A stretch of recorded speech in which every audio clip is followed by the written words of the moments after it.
En una viajaba el rey con 300 hombres seleccionados. En la otra, la reina con las mujeres. Y con ellos, semillas, animales, un moai y la historia de Hiva, recogida en 69 tablillas de madera. Unas tablillas grabadas con unos signos que solo podían leer los sacerdotes e iniciados. Era la historia de aquel pueblo y de la lejana patria desaparecida bajo las aguas. Después de no pocas calamidades y tras 66 días de navegación, aquel pueblo avistó al fin la tierra prometida. Se trataba en efecto de una isla mágica que el rey bautizó como el ombligo del mundo.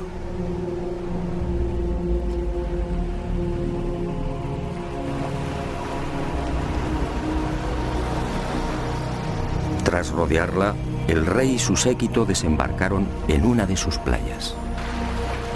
Y con ellos, la caña de azúcar, el plátano, el ñame, el taro, las aves y gallinas.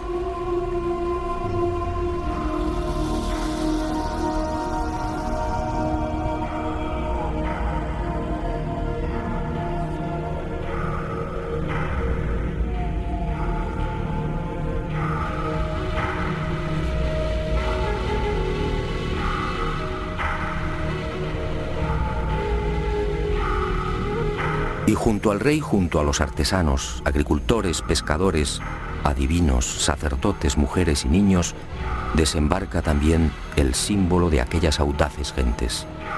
Un símbolo que ha perdurado hasta nuestros días. Un símbolo cargado de misterio.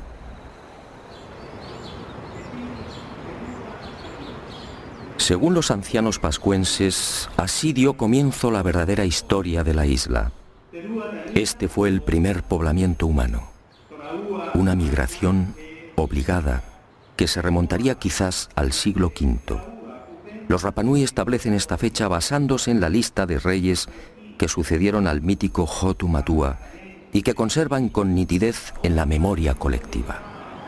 En total, dicen, la isla ha sido gobernada por 64 arikis, con una duración media de 25 años por reinado. Este cálculo nos situaría alrededor del año 400 después de Cristo.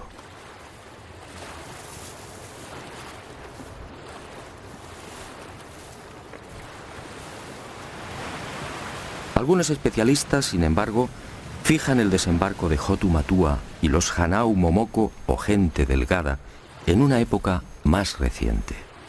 Sea como fuere, en lo que sí coinciden científicos y Rapanui es en el hecho de que la isla se hallaba despoblada cuando Hotu Matua la pisó por primera vez.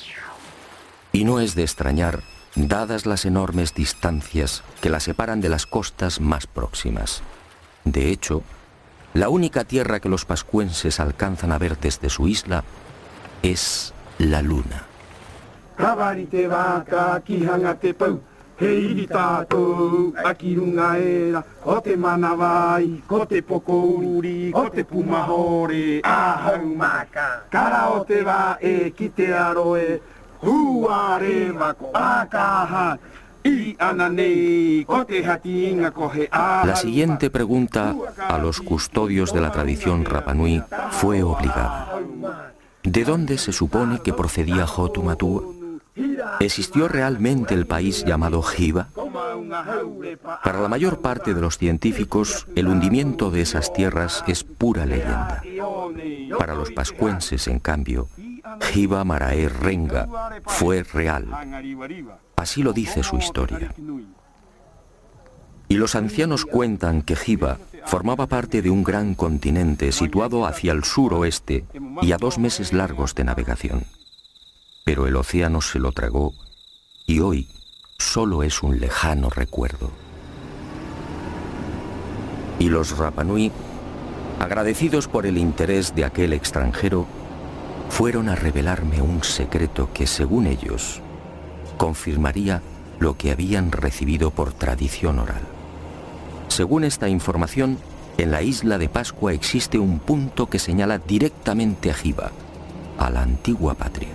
Al oeste de la isla, en efecto, se alza un grupo de moais conocido entre los isleños como los 7 exploradores. Los Rapanui aseguran que fueron levantados en memoria de aquellos 7 audaces súbditos de Hotu Matua, enviados por el rey para confirmar el sueño del mago Haumaka. Curiosamente, son los únicos moais que miran al mar.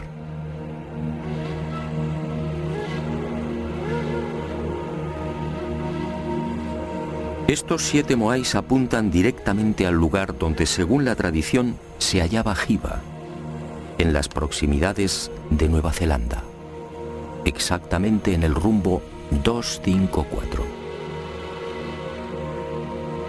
¿Casualidad? Lo dudo. Para la ciencia, aquella primera oleada humana que llegó a Pascua tuvo que proceder de algún punto más cercano.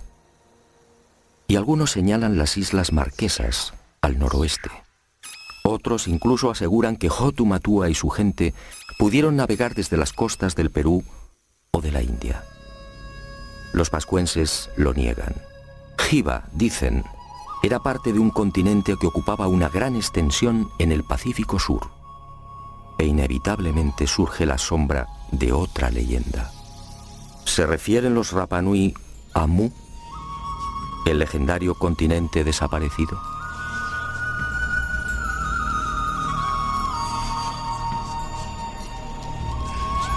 Lo cierto es que Hotu Matua y los primeros pobladores del ombligo del mundo, llegaran desde donde llegaran, trajeron consigo una cultura tan esmerada como desconcertante.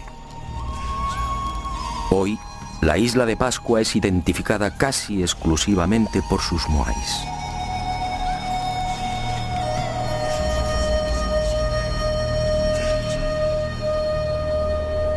Sin embargo, aquel rey y aquellas gentes delgadas eran portadores también de otros secretos y extraordinarios conocimientos. Una sabiduría incomprensible para aquel remoto siglo V. Según la tradición Rapanui, al segundo día de su llegada a la isla, Bakai, la esposa de Hotu Matua, dio a luz a su primer hijo. Se trató en efecto de un parto submarino.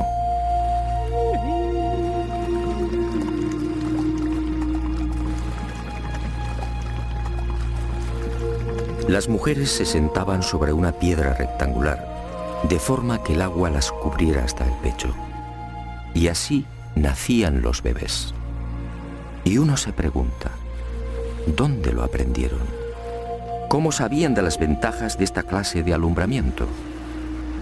Fue en la primera mitad del siglo XX y a título experimental cuando algunos países nórdicos se decidieron a practicar el parto submarino y comprobaron que en estas especiales circunstancias tanto la madre como el niño experimentan un menor sufrimiento. Los cambios de presión en el feto son casi inapreciables.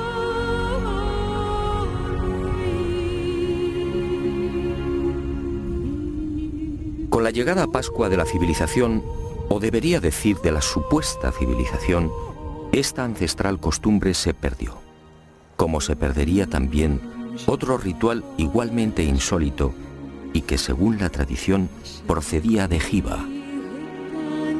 Las embarazadas eran trasladadas a la ciudadela sagrada de Orongo. Una vez aquí, los sacerdotes recogían el líquido amniótico, siendo utilizado por reyes y reinas para el cuidado de la piel y en las ceremonias de fertilización de la tierra. ¿Cómo sabían los primitivos pascuenses del poder regenerativo del apnio?